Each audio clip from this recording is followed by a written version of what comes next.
comme les grandes eaux. Les grandes eaux, ça représente beaucoup de monde. Ça représente aussi une voix puissante comme ces anges. Les eaux, c'est ces anges aussi. C'est les eaux d'en haut. Dans le psaume 148, il me semble, louez-le, vous, eaux d'en haut. Il y a les eaux d'en bas aussi. Apocalypse 17, 1, 15, qui représente les foules, les nations, tout ça. Mais là, on voit que la parole de Dieu, c'est une seule voix et elle est puissante. Alléluia. Deutéronome 5, 22. Psaume 68, 33. Psaume. Alléluia.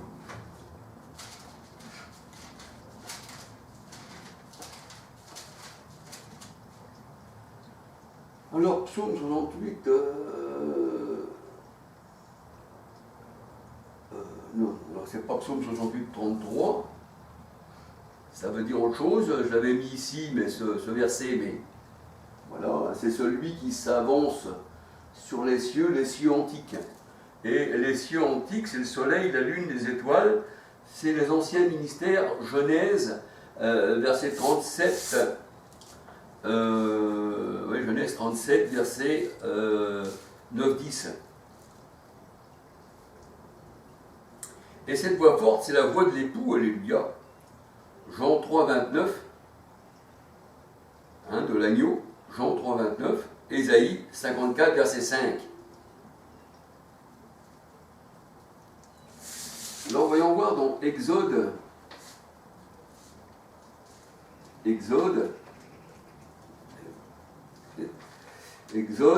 alléluia, gloire à toi Seigneur. Exode 19.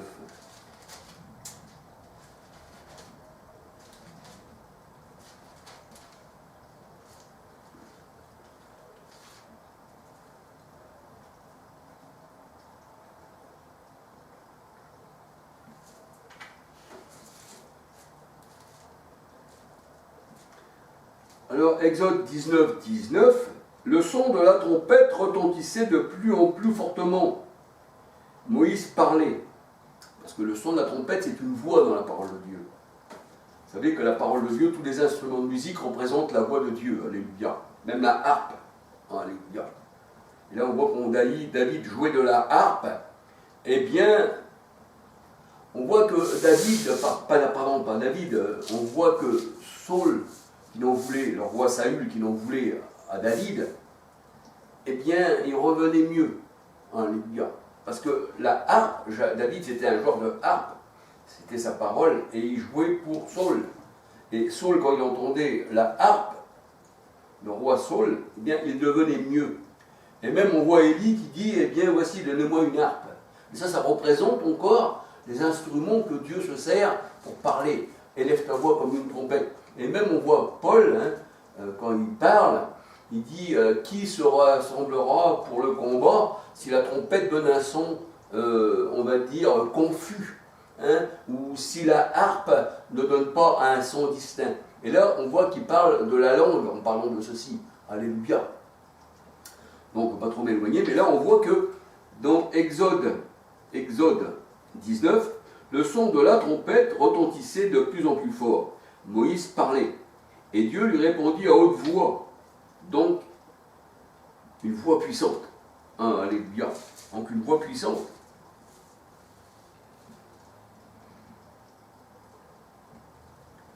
Et c'est pour ça que Paul disait que si la trompette donnait un son confus, ou la harpe, ou la flûte, eh bien, on ne connaîtrait pas le sens de la voix dans 1 Corinthiens 14, 11. Alléluia.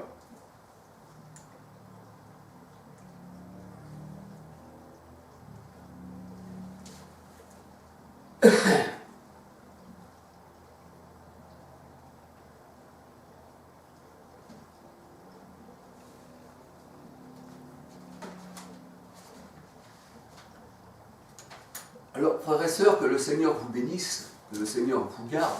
Alléluia. Là, j'ai fait,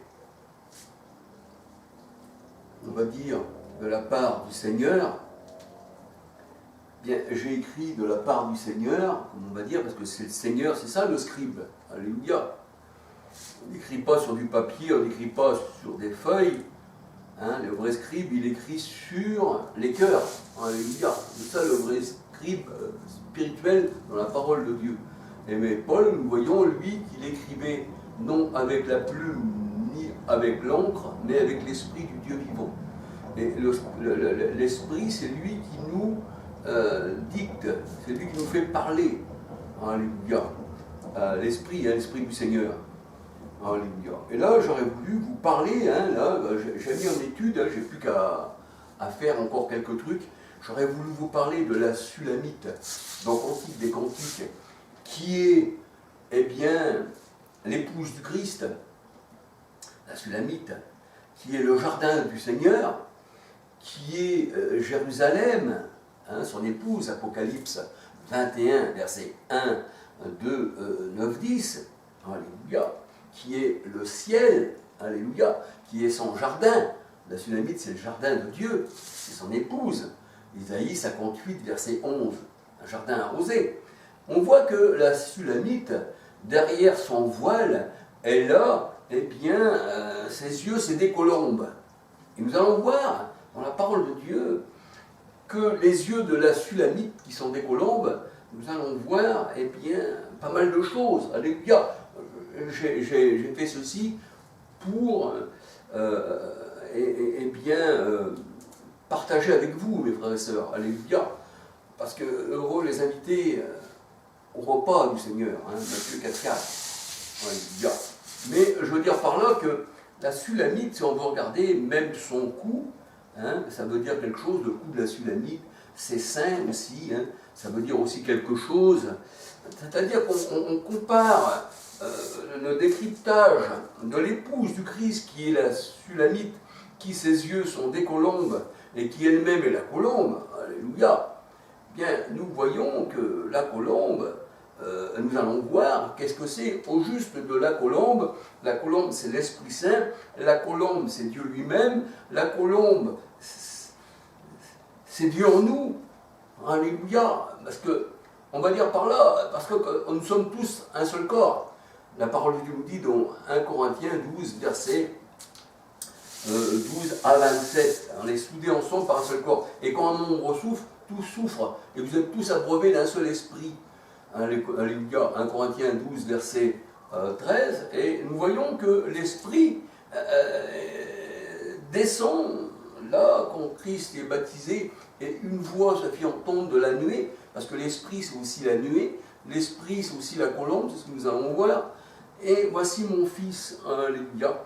Mais la parole de Dieu nous dit que bien que Dieu parle dans la nuée, hein, dans la colombe, hein, qui est au-dessus, qui descend, hein, et l'esprit descendit sous une forme corporelle et de la nuée, et il est dit, voici mon fils bien-aimé.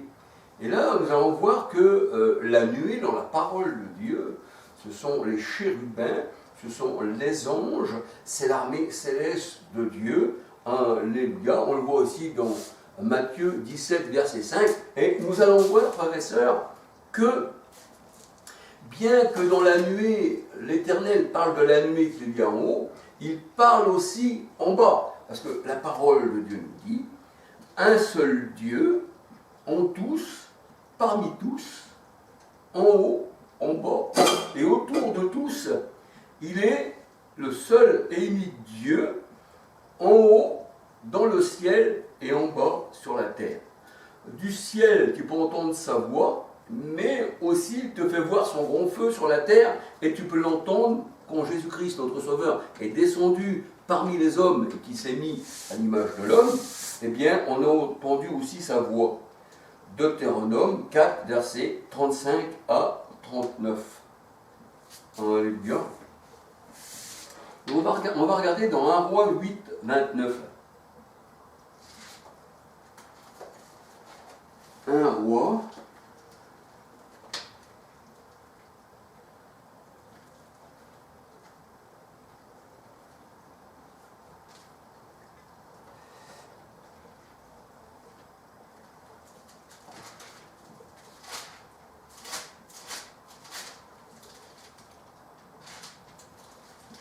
1 moins 8.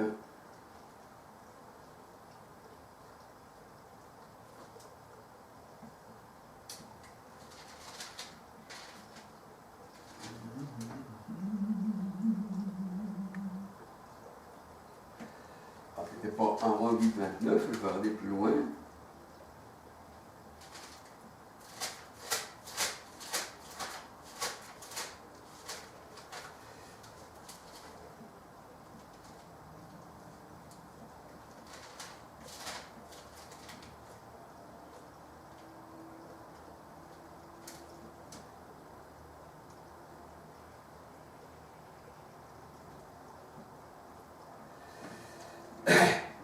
Alors excusez-moi, je me suis trompé de verset. Parce que vous savez, à force d'être dans les Saintes Écritures, on peut se tromper de verset. Alléluia. On ne peut pas se tromper dans la parole de Dieu, parce que si c'est Dieu qui parle en nous, ce n'est pas les hommes. Maintenant, si je viens avec vous avec une parole d'homme, là je me trompe.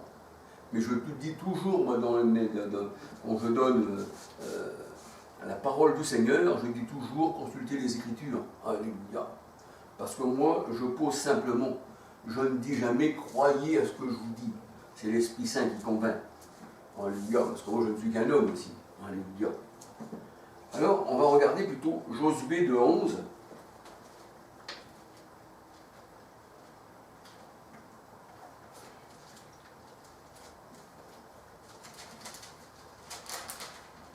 Voilà. Je ne me suis pas encore trompé.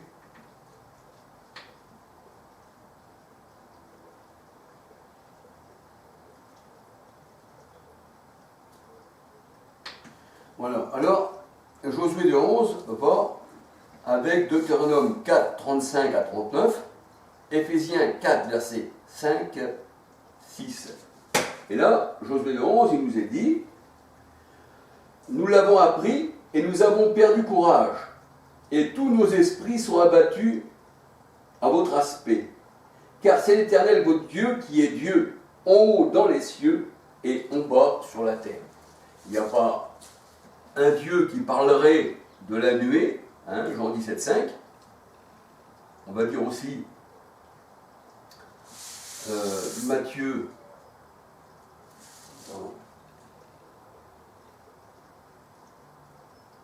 Ouais, il n'y aurait pas un Dieu qui parlerait de la nuée, Matthieu 17, 5. Alléluia. Et un autre Dieu qui parlerait sur la terre. C'est-à-dire, c'est le même Dieu qui parle en haut et en bas. Alléluia. Donc, on peut dire que la voix de Dieu est partout. La voix, c'est sa parole. La voix, c'est son esprit. La voix, c'est son épée. La voix, c'est Dieu lui-même. Il est partout à la fois. Aucun homme sur terre ne peut se dérober aux yeux de l'Éternel. Et nous allons voir que la Sulamite, derrière son voile, elle a des colombes, derrière ses yeux sont des colombes, et nous allons voir que les yeux de l'Éternel, eh bien, qu'est-ce que c'est dans la parole de Dieu?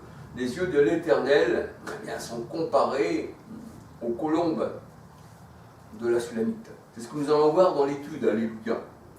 Alors excusez-moi, parce que c'est vrai que ça fait beaucoup de versets, et eh bien, le Seigneur, lui, il est grand, alléluia. Mais comme Paul disait, l'esprit est bien disposé, mais la chair est faible.